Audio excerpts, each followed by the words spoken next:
So my name is Sven. Leave away the doctor and all those kind of other barriers if we are going into a conversation after my talk or during my talk. I'm at the moment a lecturer at the Department of History and at the School of Religion. My focus is the intersection of migration and knowledge. Specifically, at the moment I'm interested in unaccompanied minor refugees in the 1930s and 40s. So this is a research project that is going on. But I'm also involved since a couple of years, let's say since a couple of decades in discussions that relate my role as a historian to the society we are living in and we want to live in. And maybe this talk is also about it. Maybe as an introduction. And the rest is in the internet. Just Google me if you are interested in me. It doesn't matter. So, basic question for this talk is what is new in the transnational perspective on fascism, right-wing activities and network building? That is the starting point. This is what I will talk about in the next, let's say, 60 minutes, and then hopefully you are not completely bored with everything I have said. Yeah, okay, great starter. So this presentation is based on an article that is based on a collaborative research project called Populist Publics. The article was published by me, Jennifer Evans, Danielle Caron, and David Clement, and this is what I'm talking about in the next minutes. So this project is housed at Carleton University, and it applies on data-driven analysis of online hate networks to trace how false framings of the historical past, what I call historical misinformation, circulates across platforms, shaping the politics of the center alongside the fringes. We, the people I have mentioned, Jennifer Evans, Danielle Caron, David Clement, and me, we call on large data sets from social media platforms and run them through a variety of different programs to help visualize how harmful speech and civilizational rhetoric about race, ethnicity, immigration, multiculturalism, gender equality, and so on, are circulated by far-right groups across borders. Noting specifically when and how they are taken up in the mainstream as legitimate discourse.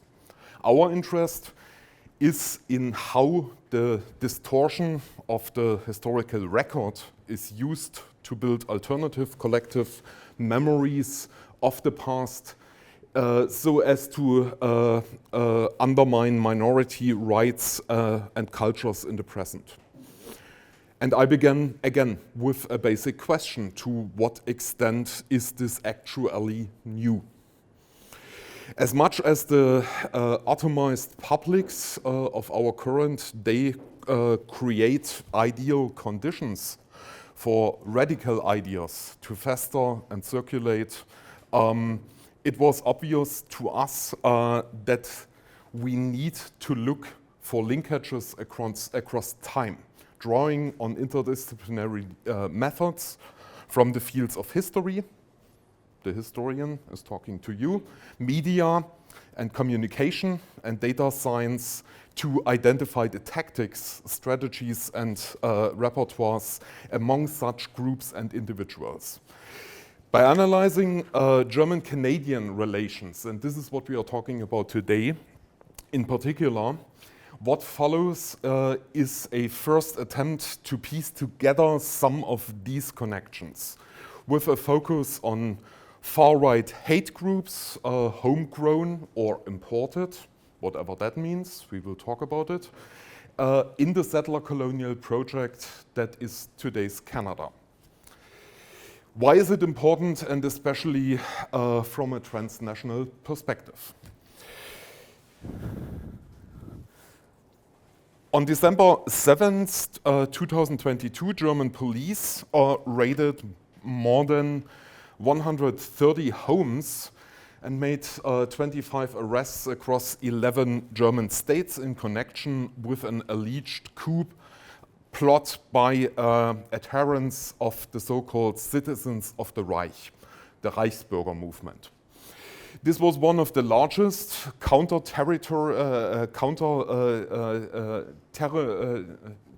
terrorism investigations in the history of the Federal Republic of Germany. Shortly after, the public prosecutor general at the Federal Court of Justice issued a press release outlining details of the group's planned activities. According to intelligence, the group had been planning their coup since November 2021. Its armed wing would attack the German parliament and overthrow the constitutional order. The group would then establish a state modeled on the German Reich of 1871 with an interim government led by Prince Heinrich XIII, the group's 71-year-old leader. A former Minister of President of the far-right Alternative for Germany was to become Justice Minister, and so-called regiments to protect the homeland, Heimatschutzkompanien, would consolidate the new system and eliminate remaining political opponents on the local level. As shocking as this news story was and still is, it is perhaps surprising to note that there has been a similar group with a real estate agent and an alt-right German colony on the eastern Canadian island of Cape Breton since early the 2000s. How can we understand the attraction of Canada to such kind of movements? One of several groups of immigrant German far-right sympathizers over the years, taken with the promises of this northern nation. And the question is, and this is the first question to you, are there other most recent transnational incidents here in Canada that come to your mind when it comes to especially those activities? Anyone? Last 5 years? Yes. I mean, I think of MAGA. But, okay. I don't know if it's necessarily within the scope of the US plays obviously a role here. Anything else? Specific incidents? Mm-hmm. Are there other incidents similar to this transnational far-right, let's say, transfers of ideas I'm talking about? Is there anything that comes to your mind? Probably, yes, there is a raised hand. Aha, very good. There was another raised hand. An assassination by Hindu nationalists. Mm-hmm. So we are talking about something that is not just about history, historian. I'm presenting you the historical perspective, but probably we are talking about something most recent. And the question of this talk is there some historical knowledge we might need to decipher what is going on in our present-day societies when it comes to hate and violence and all this kind of stuff. And I'm just talking about right-wing extremism. So that's what this talk is about. And I guess I will bore you right in the center of my talk. So what are the most recent incidents? Toronto van attack, 2018. A guy rented a car and a couple of people died because he was driving the car through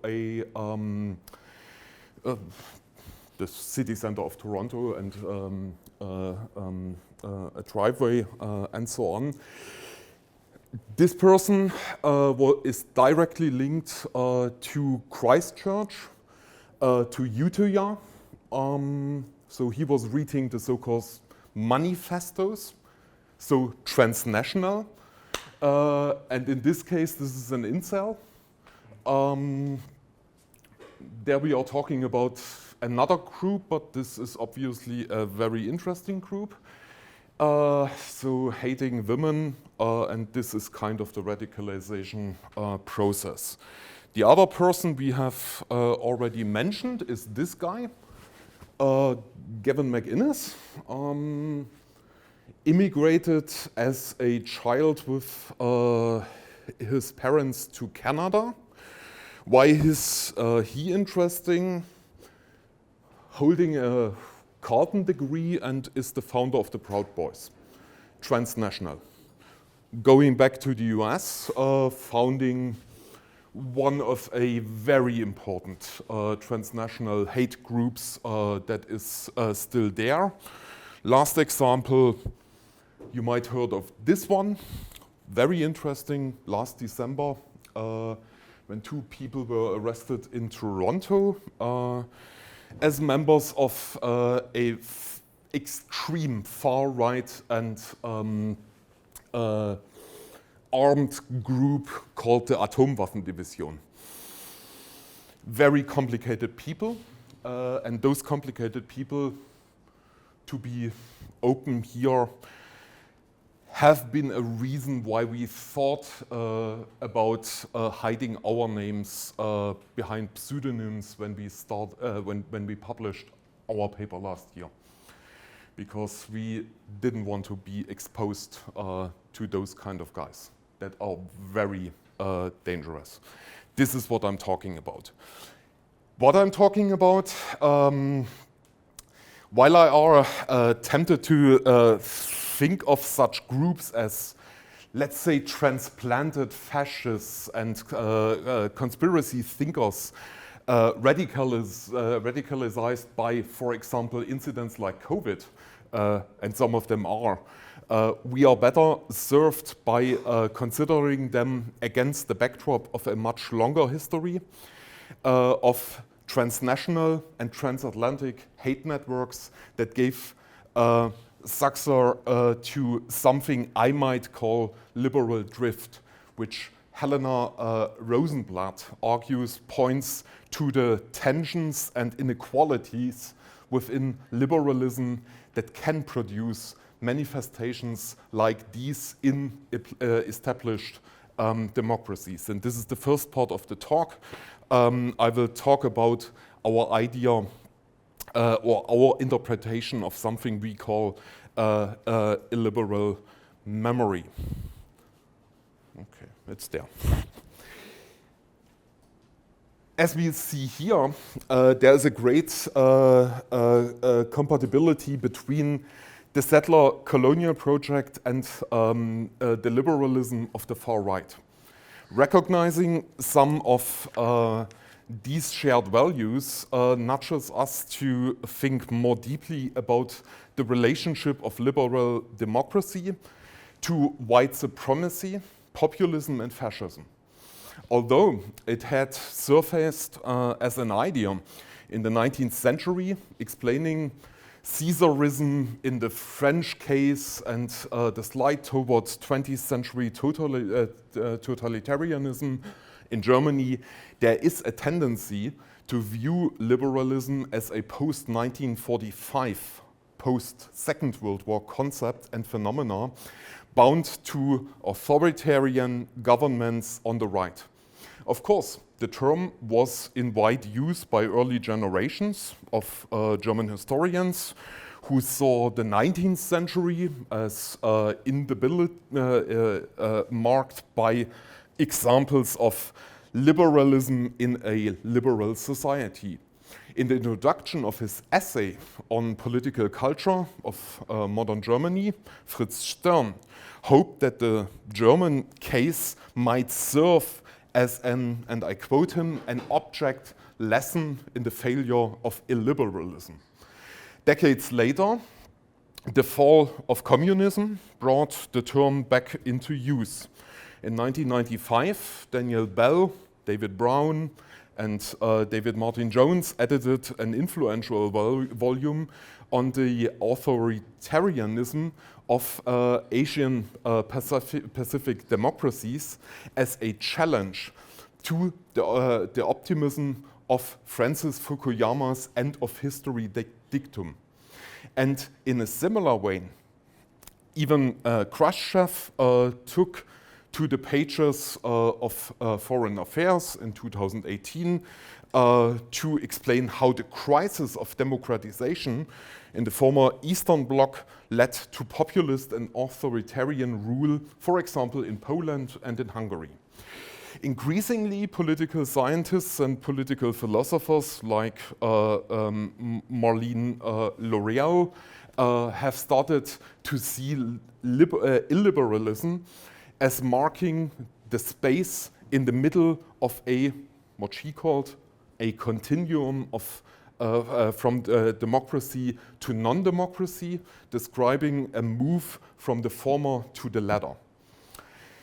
It is sometimes used to challenge the inevitability of liberalism itself as an ideology and ideal, identifying ideologies and practices from within and outside to decouple it from democracy.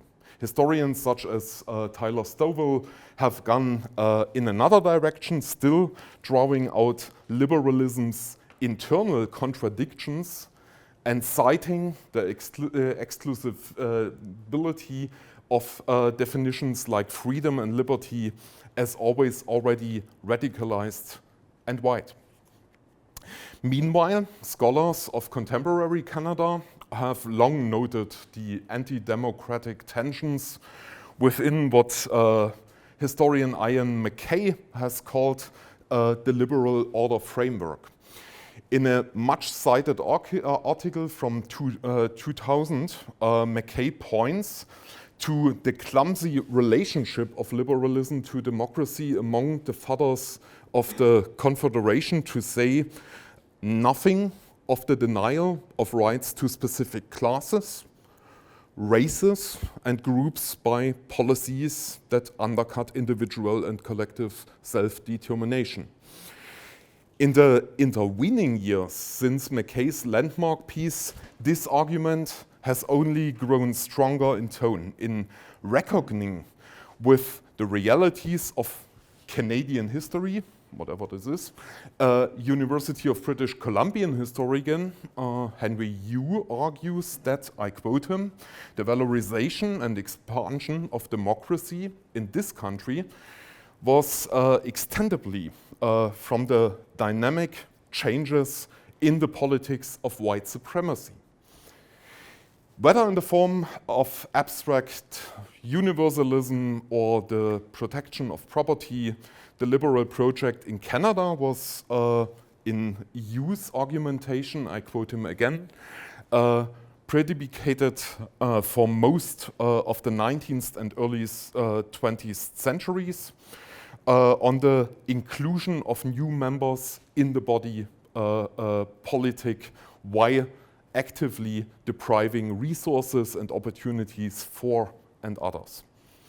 Not a few Canadian historians question how free, open, and democratic a settler colonial state can be if it promotes the active discrimination of a large portion of its population. And they are not alone. Indigenous legal scholars have also detailed the circumscribed definitions of sovereignty at play in Canadian liberal democracy, where whiteness has served as a territorialized force to dispossess First Nations, Inuit, Métis, and other people from their land. Indigenous groups have been systematically denied rights to language and culture, which distance them from collective traditions and identity, although legal and constitutional means. Indigenous scholar Val Napoleon, writing together with Hadley Friedland, argues that Canadian liberal constitutionalism itself denies the predecessors and power of indigenous legal traditions. Political scientist Glenn Coulthard claims the very concepts of freedom, popular sovereignty, consent, property, recognition, and equality are specifically from the coercive practices and ideologies of settler colonialism, which uses myths around land use and occupancy, space, history, and heritage to justify European hegemony. Settler colonialism reveals a political economic system that mixes liberal and illiberal features. Liberal in the sense that there is the architecture of universalism, individual rights and corporate or group identity protections, and illiberal in the way that these same rights are fundamentally inaccessible to all. Viewed this way, we can see the appeal of Canada for far-right adherents as a place where foreign and homegrown ideas of race, nation, empire, and sovereignty came into contact, created conditions that might be attractive to hate groups and mainstream societies as well. As I will show here, media, both along analog and digital, helped move things along. That's the storyline, and we have been in this group I've mentioned at Corton. We have specifically focused on media. So how is this possible in a transnational way? How is it organized? I hopefully come up with some answers. Maybe they are helpful. So in what follows, I sketch out the emergence, migration, and circulation of far-right and right-leaning ideas in Canada, with a focus on synergies on the 19th and 1920s and 30s within the settler colonial state, and the role of newspapers and film in firming up fascist messaging. In an outlook, I will focus on the post-war perspectives of fascist activism, including the activism of Holocaust denier, for example, Ernst Zündel, and his role as an early adopter of digital media here in Canada. And he was from Germany. Ultimately, I argue that a focus on cultural imaginaries, networks, and media provides compelling evidence of the transatlantic traffic in hate between European countries and Canada, which might be opened up to further analysis in thinking about the place of illiberalism and specifically illiberal forms of memory in democratic settings. Let's stick to the illiberal part. The post-war era and especially the fall of communism gave rise to an international memory boom as nations wrestled with their own legacies of violence. This process of introspection took on different forms, from apologies for past crimes to truth and reconciliation commissions, war crimes trials, and the construction of national monuments and museums. In many Western nations, and I'm talking about Central Europe here, memory activism at both the state and the social level buttressed liberal notions of universalism and democratic pluralism, although not all citizens were able to lay claim to those ideals equally. As Gabriel Rosenfeld has argued, democratic memory regimes were further challenged by another form of memory, an illiberal one, that served conservative political projects through an emphasis on pride and national unity, overlooking more sinister moments in a nation's past. Ivan Rostek has argued illiberal memory is particularly entrenched in countries that have done little to confront their own divisive historical legacies. It gains expression in monolithic preoccupations with heritage, civilization, and national rootedness over and against fraud, contingency, and complex explorations of national and colonial history. Illiberal memory centers on ideal types of good and bad citizens, heroes and scapegoats, who help form the boundaries of desired and disdained social, gender, and ethnic ideals. Like illiberalism, it is not just prevalent in countries that have taken the authoritarian rule or turn. It has found a home in modern democracies as well, and helps explain the appeal of certain countries to the far right until today.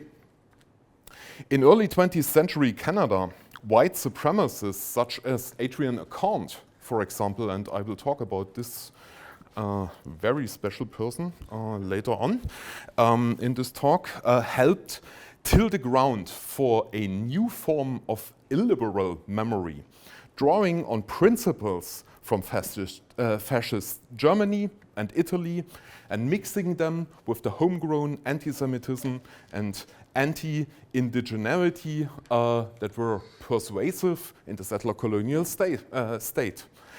As historian Tyler A. Shipley highlighted in 2020, very wonderful book, this was a strategy that resonated with political officials at the highest Canadian level, as when people like Canadian Prime Minister Mackenzie King started, and I quote Tyler Shipley, flirting with fascism in 1937. Acant's disciple, post-1945 immigrant Ernst Zündel, continued to nurture the social, cultural, and intellectual relationships, using gaps in the Canadian criminal code to fullest advantage in spreading hate propaganda and Holocaust denial from Germany right into Canada transnationally. In the 1990s, the shift from analog to digital participatory media provided new possibilities for this kind of transfer, for the circulation and consumption of a civilizational rhetoric and heritage on a mass scale. As we well know, online hate has emerged on one of the most pressing challenges of our time, and this is my argument here.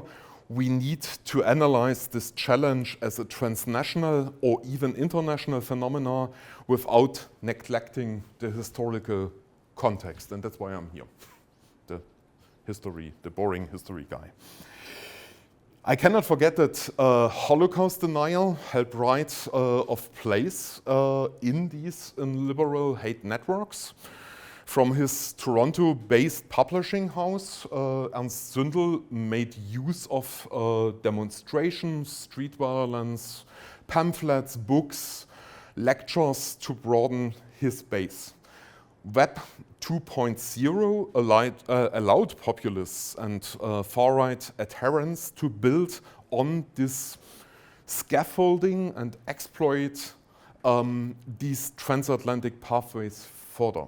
The network Zündel established here in Canada as a German immigrant mirrored similar connections between the United States and Germany, as Michelle Lynn Kahn has addressed recently.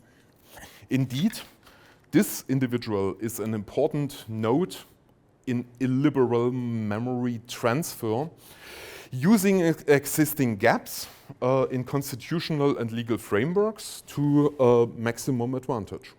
Alongside the shift in media and the scale of outreach, this is a shift in content, whereas in Zündel's era, the focus was almost exclusively on anti-Semitism, Holocaust denial, and neo-Nazism.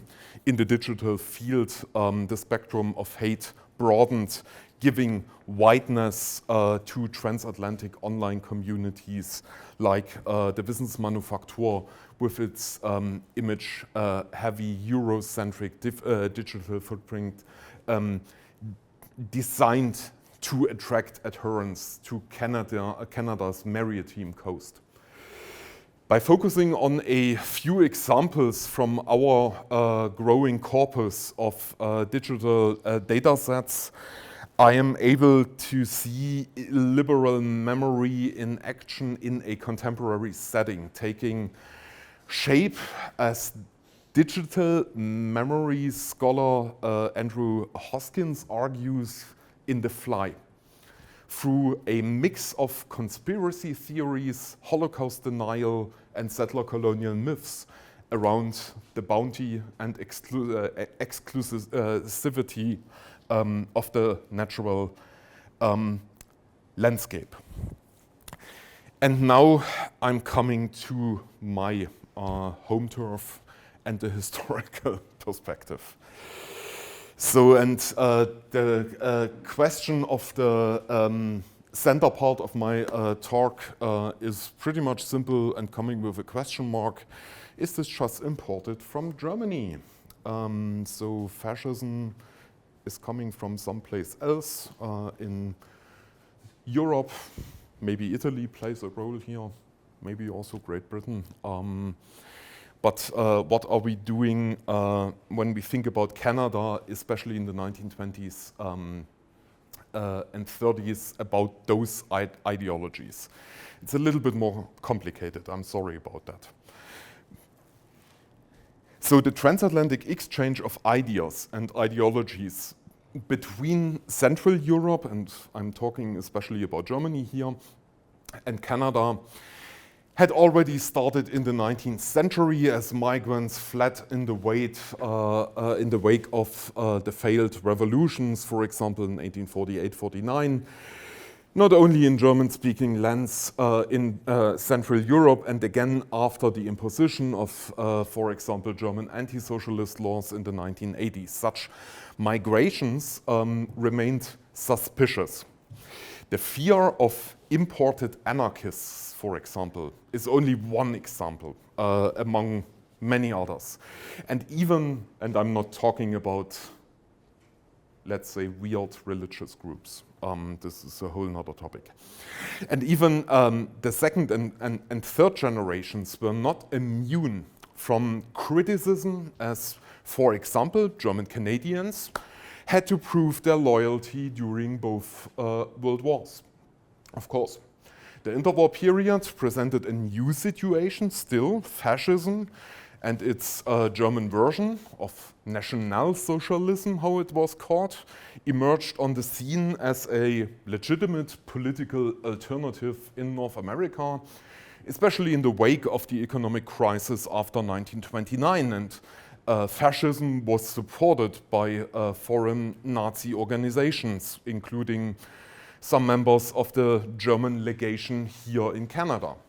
Canada was fertile ground for this kind of thinking. Well into the 1920s, Canada was still popularly regarded by Germans as a terra nullius, a land without indigenous people.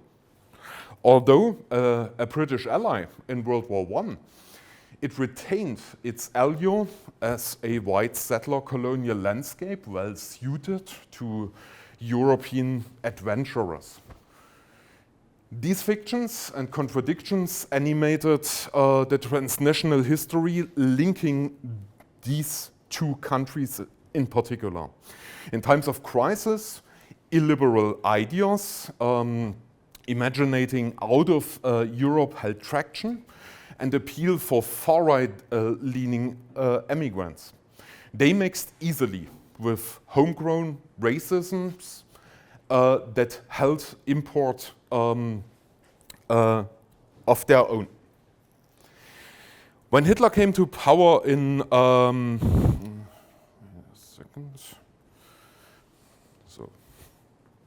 there's a lot of things going on this slide, but I will talk about it. So when Hitler came to power in spring of 1933, a fascination for fascism had further taken hold in Canada and manifested in the formation of several so-called swastika clubs in larger cities such as Toronto.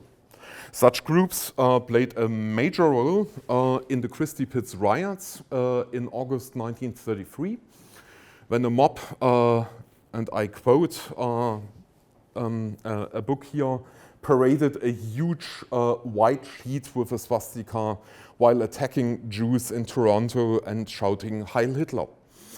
This incident of organized racism received widespread media coverage at the time, but the original coverage was not limited to people of German descent. Immigrant diasporas in Toronto especially, and their press played a pivotal role in spreading fascist ideas locally, while anti-Semitism itself was widespread in public opinion in Canadian nativist and national politics at this time anyway. The fascination with the new movements in Europe was not necessarily universal. Canadian journalist Matthew Holden, on the contrary, described in some detail in the Toronto Daily Star in 1933 the scope of anti-Semitic laws in Germany at the same time. He returned to Germany in 1936, where he reported critically on the Olympic Games and the gross manipulations of German propaganda. Unfortunately, Holden was not the only stance on Nazism in Canada. There were several different networks and individuals that helped spread Nazi propaganda throughout the country, in addition to diplomats and other state officials. The 5 German consulates provided the movement with support in the form of funds and propaganda materials. These connections between Canada and Germany relied heavily on strategies of what was called then cultural diplomacy, when the German state, still isolated in the aftermath of the Treaty of Versailles and the First World War, tried to re-establish exchanges, for example, of students and research alongside economic ties. With the rise of the Nazis in Germany in 1933, this strategy became even more aggressive as the foreign organization of the German Nazi Party, the NSDAP, reached out directly to German passport holders here in Canada, the so-called Reichsdeutsche. In 1934, the German Bund Canada was founded in Waterloo, Ontario, and the people of German descent, called Volksdeutsche, started their own organization together with a newspaper. the prevailing image of Canada changed in the German perspective as well at the same time, and this is the most interesting observation in my research, talking about this project at precisely this time in the beginning of the 1930s. As mentioned earlier, from a German point of view or Central European point of view, Canada earned the perception of being a land without people. In contrast to Hans Grimm's notion of the German people without space, a reference to Germany's lost colonies in the First World War. This narrative was related to the idea of a German Lebensraum, German living space in the East, a settler colonial idea favored by the Nazis in justifying the Holocaust. That's the very wide context we are talking about here. Another German view of Canada began to change in the second half of the 1920s, as far as I see. As a member of the German Reichstag, the German Reichstag, put it in 1927, Canada was in danger of shifting from a country based on the cultural autonomy of immigrant communities to one of assimilation and forced denationalization. This ideology was backed by the Nazis and seized on this criticism of cultural assimilation. It supplanted the longer-standing romantic view of Canada in both image and ideology, rooted in late 19th century Central European travel writing and imagination in novels, for example, from German writers such as Karl May. While the German and after 1938 also Austrian Alps were described as beautiful, the Rocky Mountains in Canada appeared to German writers now as, and I quote, cold and as hard as their name. The country's socio-economic and political system, based around British-style liberal government and American-styled consumer capitalism, was also summarily rejected.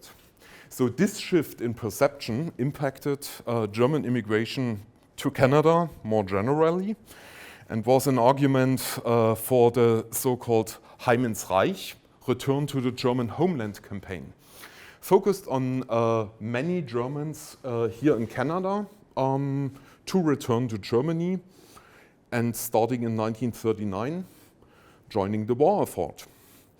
The most important organization to promote this idea was globally, as in many other countries at this time, the so-called Volksbund für das Deutschtum im Ausland, a union to promote Germanness in foreign countries.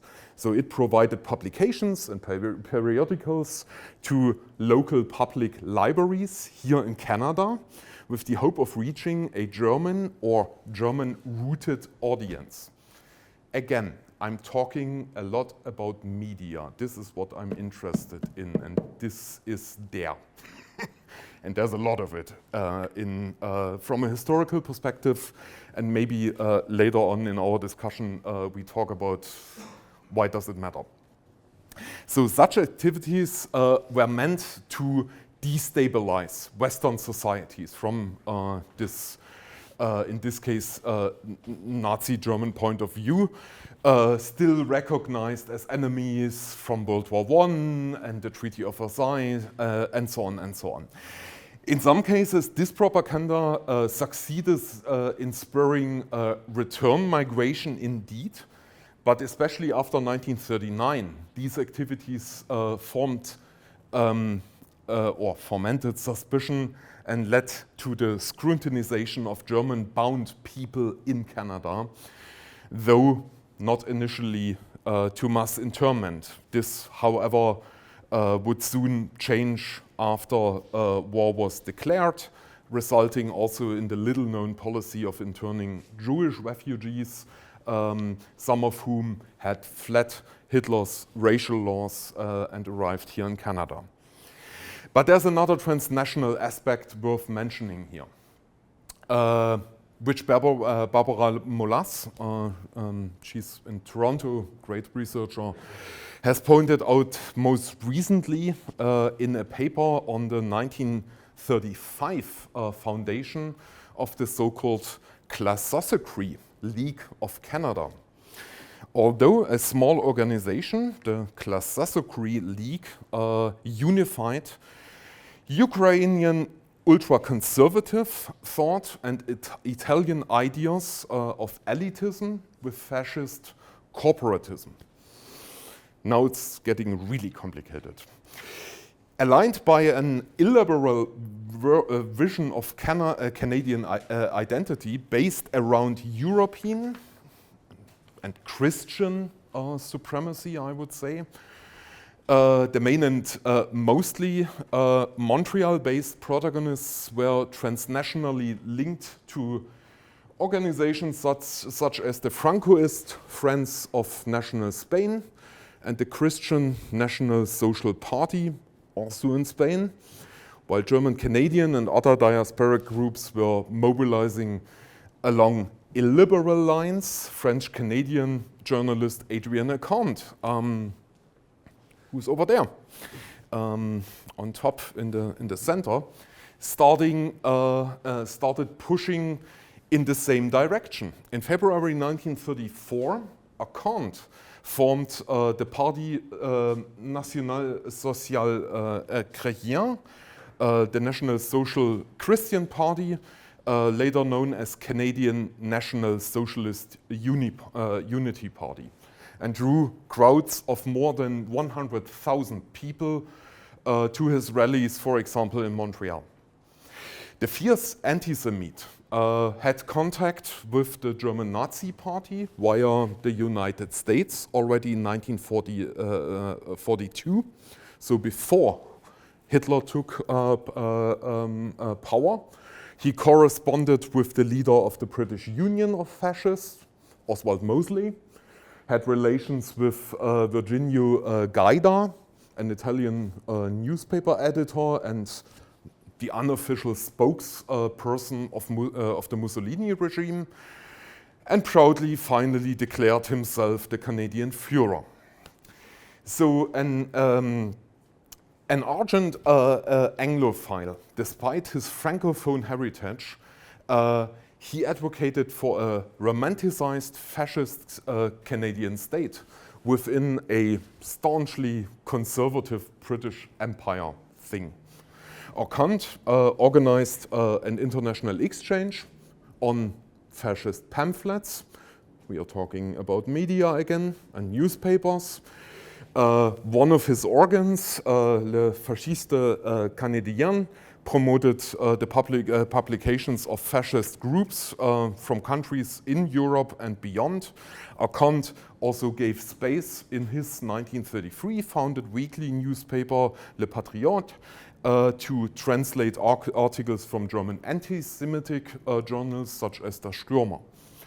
As mentioned previously, these transnational networks resonate with homegrown anti-Semitism and an openness to National Socialism or fascism. We can discuss how we frame it, at least in the early days. Just as another example, and we are talking not just about those figures. So we had the Christie pits, this is Acant. This is already on the ground. Now it's getting very interesting because I was surprised about this. So Prime Minister Mackenzie King visited Germany in the summer of 1937 and even had an audience with Adolf Hitler. Following the tone set by British appeasement policy at this time, King did not oppose the German strategy to gain living space in the European East. Before he met with Hitler, he was even received by Hermann Göring, who thanked him warmly for a gift to the Berlin Zoo, a Canadian buffalo whose extinction was, of all animals in Canada, an outgrowth of the violent settler colonial project in North America, and they only gave one of them. And as far as I know something about biology, it's okay. So there was not much future for Benno and his family. So but again, this is there, and that's the point. And I still think we are not just talking about people who dressed up like this. I think there is more, and the question is, for today, thinking transnationally, thinking about the Proud Boys connection between Canada and the US and so on, maybe there's more in this story. So, such fascist ideas and anti-Semitic policies did not go unchallenged in Canada. So, and this is the other part of the story, and this is a point I would like to make here as well. So newspapers and journals from several Canadian political parties aligned, for example, with the workers' movement, influenced by immigration and the global anti-fascism, for example, of Italian immigrants, influenced again by immigration, started to mount an opposition here. Artists like the poet and novelist A.M. Steuben responded with a 1943 pamphlet he titled, and I quote, "Hitlerism in Canada," and started with this pamphlet the founding of the Canadian League Against War that broached similar topics. Then we have Jewish communities and organizations like the Canadian Jewish Council and the Jewish Immigration Aid Society that advocated against anti-Semitism and for more acceptance of refugees, first from Germany and later from all over Europe. But similar to the United States, or more worse, Canadian immigration restrictions remained anti-Semitic and racially biased throughout the 1930s and early 40s. Familiar with everyday racism in their own lives, Jewish Canadian organizations, for example, were quick to push, for example, for a boycott of German goods already in 1933, following the Nazi boycott of Jewish businesses in Germany. Again, transnational. How do they know this? Media. German officials were criticized during, for example, the Olympic Summer and Winter Games in 1936, when Canadian communists and other newspapers blamed the material pouring out of the German diplomatic missions in Canada as pure propaganda. Again, media. This is the complex story here, but there is something. We do not know much about the influence of regional media outlets on public debates on the national level. But regional case studies like Lauren Wheeler's work on the Winnipeg Free Press indicate that there was criticism of anti-Semitic policies and attitudes both inside and outside Canada. In the spring of 1943, this newspaper even advocated for a general, and in this time very unusual, pro-refugee position. As forward-thinking as these actions were, structural racism on the ground continued to shape how the fascist racial mission unfolded in Canada. While Winnipeg has a history of sort of a heaven for left-leaning social justice causes and groups, Indigenous people who worked in the city, for example in the sawmills, tended to eschew the labor unions, the heart of the activist left at this time, seeing them as colonial institutions. Winnipeg was also home of the second major far-right organization here in Canada, the Canadian Union of Fascists, which was busy publishing their own newspaper, the so-called Thunderbolt.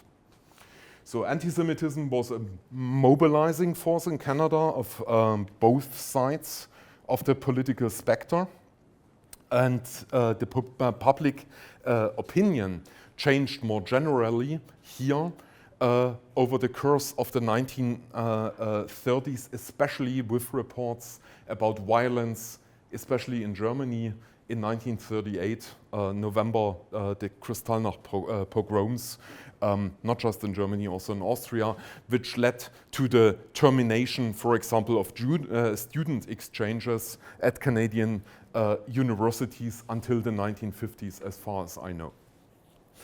With the outbreak of World War II, obvious Nazi organizations such as the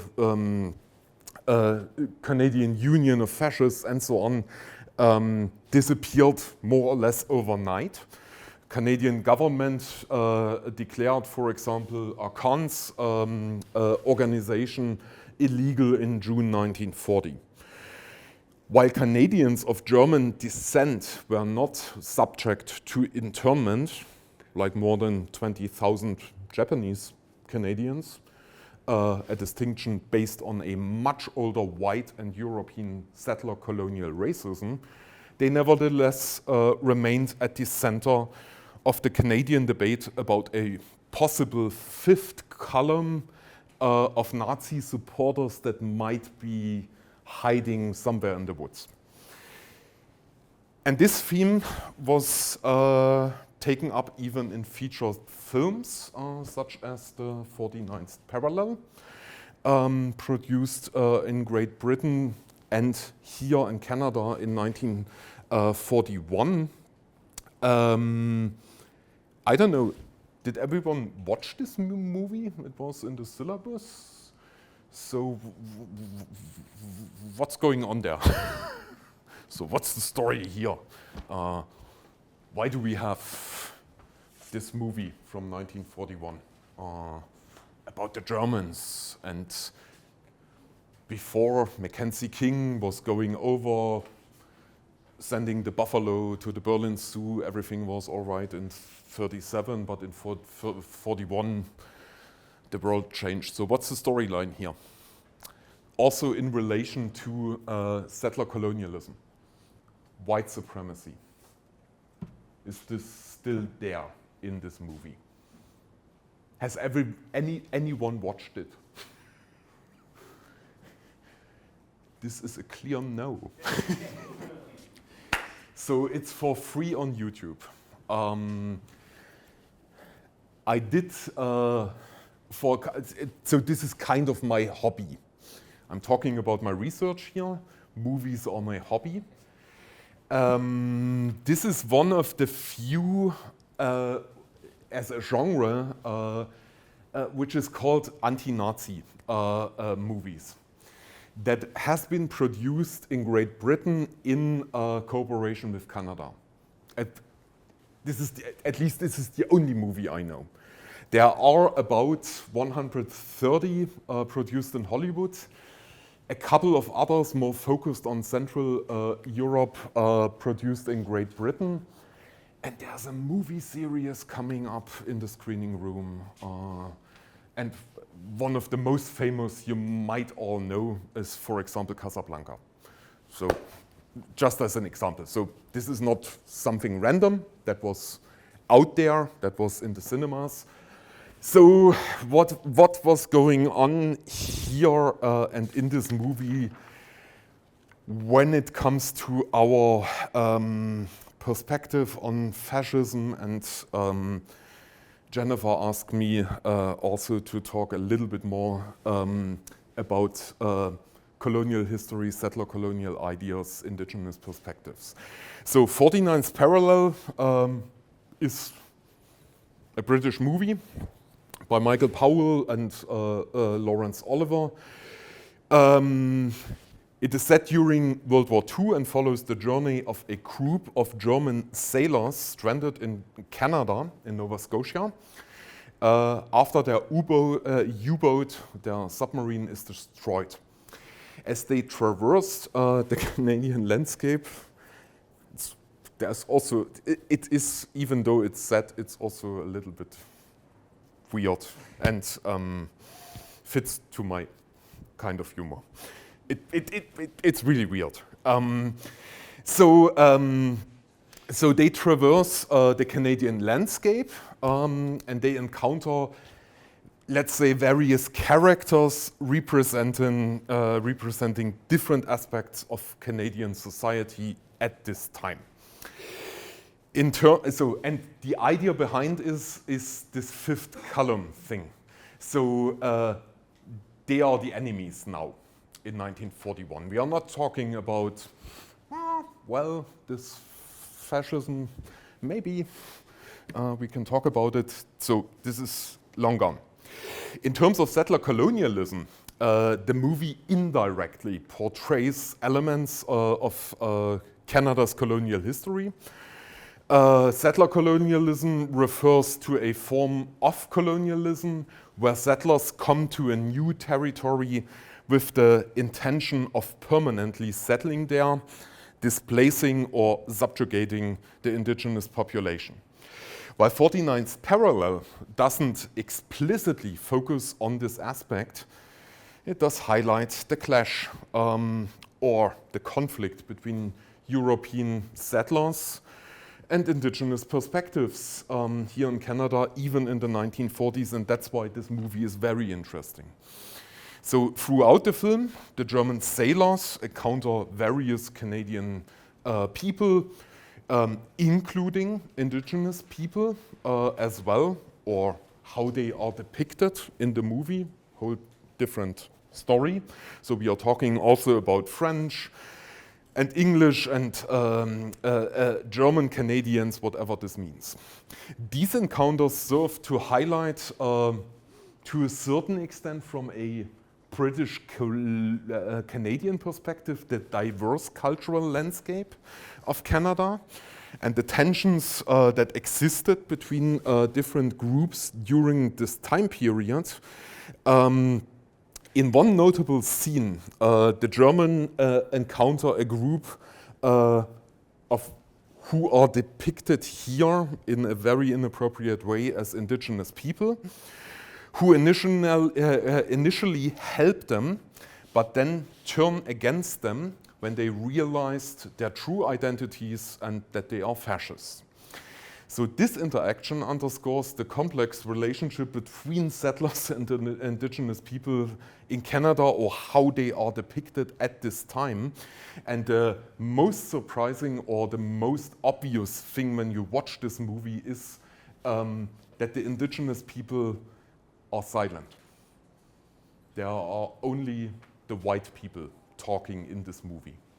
So even though indigenous people are part of the story, they play a role, they are against fascism and against the German Nazis, even then they don't see one line, one sentence, which also tells you something. I'm a historian, this is a source, this is something I'm interested in, and I'm talking about media here.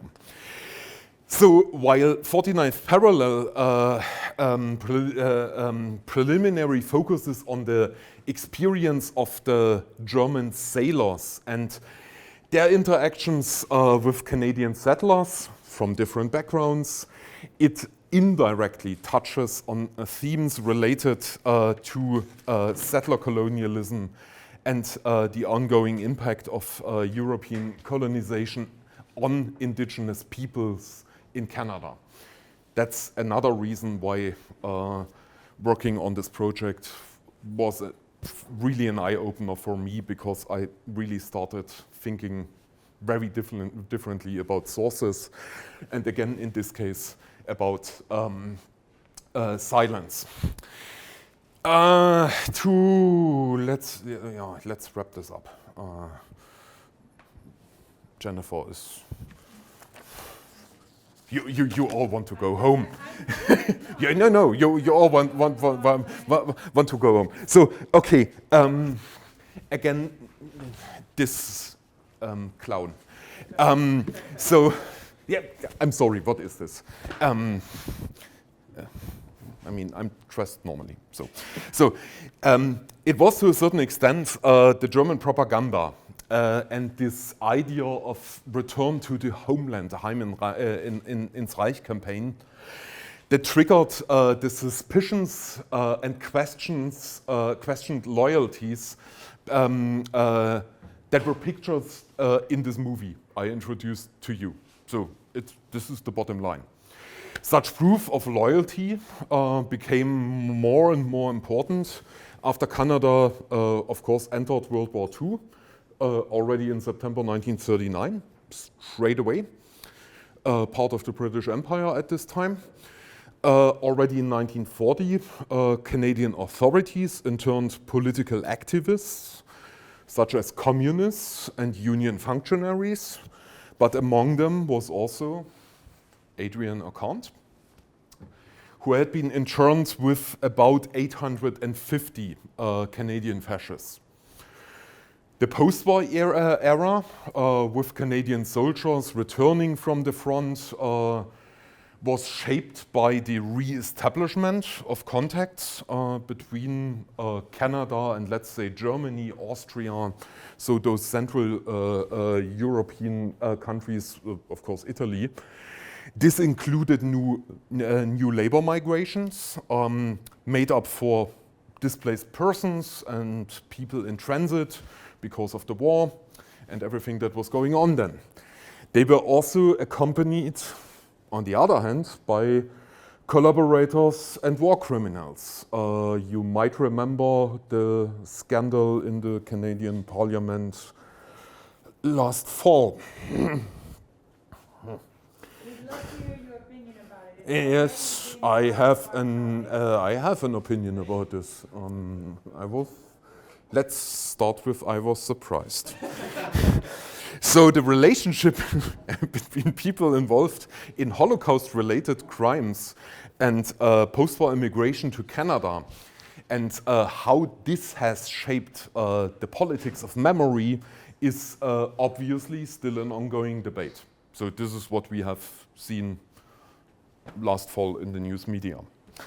A further complication is the fact that some of the remnants of the homegrown pre-1930s fascist networks did not entirely disappear in Canada after 1945. For example, John Ross Taylor, the former secretary of the Canadian Union of Fascists, died as late as 1994, which is a problem, obviously. So he was an associate of Ernst Zündel, who came to Canada in the late 1950s to avoid conscription to the German army. After 1945, Adrian Acant, here the person in the dress, became Zündel's main mentor and a fellow Holocaust denier, although fringe groups like these may seem quaint and inconsequential. Acant purportedly received funding from the conservative Prime Minister Bennett as late as the 1930s to smear the liberal candidate for Prime Minister and so on. They were buttressed by public opinion that helped spread support for nativist and, in my opinion, also nationalist sentiment already firmly rooted in Canada. That was already there. As much as Zündel represents a bridge to these early ideas and networks, we're talking about the late 1920s and 1930s before the Second World War. He also represents an important transformation in the construction of illiberal memory, accelerating in the process the shape, form, content, and transmission of Holocaust denial, for example, developed into. So one last short part, only 2 pages left. So Ernst Zündel. Does anyone know Ernst Zündel? Who is Ernst Zündel? He was a German, who moved to Canada, and then he was a neo-Nazi propagandist who, and then didn't he go on to influence further iterations of neo-Nazis like Wolfgang Drench and other propagandists who moved in from the 80s? Right. Right. Very problematic figure and interesting from 2 different perspectives. I'm looking at media and on transnational contexts, and Mr. Zündel is a real piece of work, I would say. So I have argued that exploring, and that's, by the way, him, and that's him together with Adrian Acant. So this is how this kind of perpetuate. And this is the other thing I will talk about, this is media. So I have argued that by exploring, let's say, Central European or German Canadian networks and entanglements, I discover transatlantic interactions long before the advent of the internet that helps us to understand the power, appeal, and resonance of far-right ideas in established democracies. Put this aside. This is not a major finding. Illiberal memory formations play here, and this is the major finding, an essential role in their effort to disseminate and normalize racist ideas within political, educational, social, media, and everyday spaces across the Atlantic. Already in the late 1920s and early 1930s, a variety of different players, including German officials and local groups such as swastika clubs in Toronto, connected and adherent to fascist ideas of exclusion and hate in order to promote anti-Semitism and the call for an anti-democratic social change and for a white supremacist idea of the society. Print media, including newspapers, pamphlets, and books, played a pivotal role in disseminating those kind of illiberal ideologies. This was not a big surprise, but there's not much research about it since we started this project. The Second World War interrupted these connections, but only for a short time. So transatlantic fascist networks and ideas remained vital after 1945 and were revitalized and even reinvented by people like the weird guy with the hat here. So Ernst Zündel.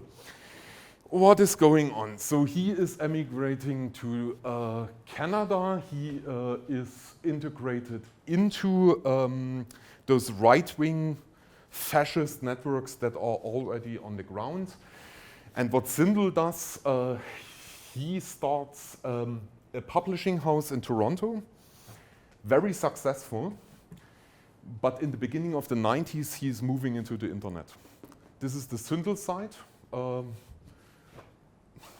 Full disclosure, I'm coming from some activist backgrounds in Germany. I was aware of this site already in the late 1990s, and we were looking at this and we were thinking, okay, does it even matter? This is probably the first right-wing website ever in the internet. He was running this through his Toronto publishing house, and the website was hosted in California. That's why authorities had a hard time to, I don't know, do something about it, and you could download the most weird, crazy stuff from this website for years. And this is why Ernst Zündel is interesting and how he is connected to Canada, because he could do, obviously, the things he could do here. What he was doing was transnational as well. So he was bringing over people like Kühnen to Canada, one of the most 1980s prolific neo-Nazi in Germany. He was a huge supporter of this person. Anyone recognizes him? Yes? That's David Irving, and David Irving is? Okay, still right. And one of the most important Holocaust deniers worldwide. So we have already Germany and Great Britain here. And he was connected. Oh, the picture is missing.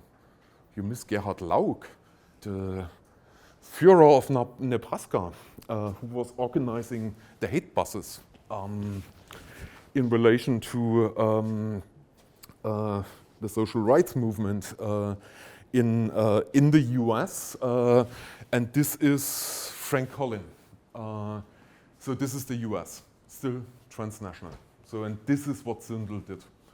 And this is where this transnational idea is still very much important to understand those networks, the media, how this dissemination of hate publications and so on worked. And Zündel is a very great example for this from a Canadian perspective. And we are talking about we are not just looking across the border down there to the US. We are looking across the Atlantic. So homegrown racism gave those groups room to grow. So far-right movements, as witnessed by the rise of right-wing parties today, all over the place. Now I again look across this border, aim to legitimize racist settler colonial narratives in order to create illiberal forms of memory and identity rooted in hate, violence, fear-mongering, and falsification of the historical register, as seen with the cases, for example, of Zündel. Their hybrid use of media, both analog and then later on digital, and now we are just talking about digital, I would say, is tailored to specific audiences and promotes polarized inside-outside thinking. Collective enemies are created, drawing on a broad spectrum of hateful ideologies and projections. We are talking about anti-Semitism, anti-gender, transphobia, anti-indigeneity, homophobia and Islamophobia, anti-government and anti-immigrant sentiment, hope toward homeless people, persons of color, feminists, as well as mainstream media and democratic institutions. And I could talk about this list probably for the next half an hour. The traffic in hate, including the focus on normalizing shifting attitudes, intentions, and behavioral expressions, does not obey national boundaries. This is kind of one of the outcome of, hopefully, of this course, of this talk. As a consequence, I cannot underestimate the temporal and spatial adaptability of the transatlantic far-right worldview and its strategies. This is where we return to Canada, where we had this weird neo-Nazi group who wanted to start a colony in Nova Scotia from this point of view of colonizing a people with a territory without people.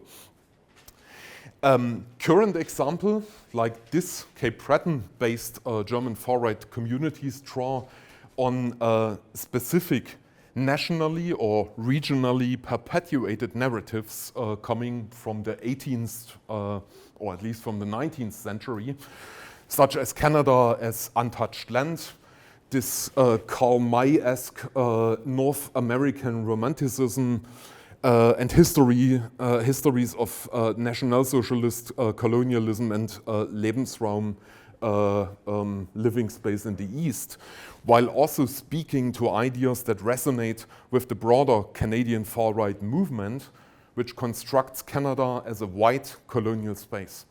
These illiberal notions resonate easily with the Canadian structures, as far as I understand them as a German, that already support the settler Canadian dream, while reverberating with global audiences, aspiring for refuge from cancel culture and corrupt Western governments. Those people. So they think they find their freedom here. It's interesting. Let me put it that way. This offers a transnational toehold to far-right mobility and schemes of belonging, whether financial, ideological, or otherwise. And I just want to come back to this very weird incident last December. This is a very dangerous group. They organize themselves weapons on the black market, and they shoot you point blank if they think something is changing. And this is what we are talking about here.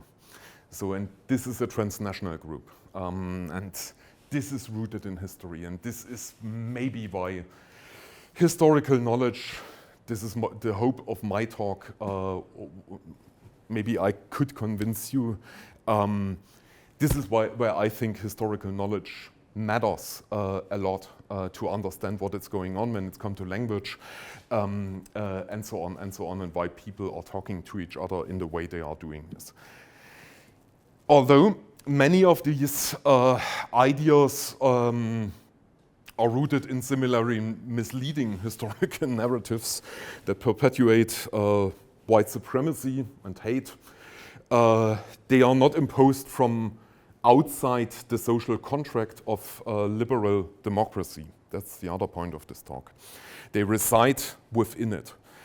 The question for us now becomes to what to do with the knowledge that liberal democratic norms and systems might also produce when it comes to illiberal outcomes. And I will leave you with this. Could you repeat your last two sentences? Yes, of course.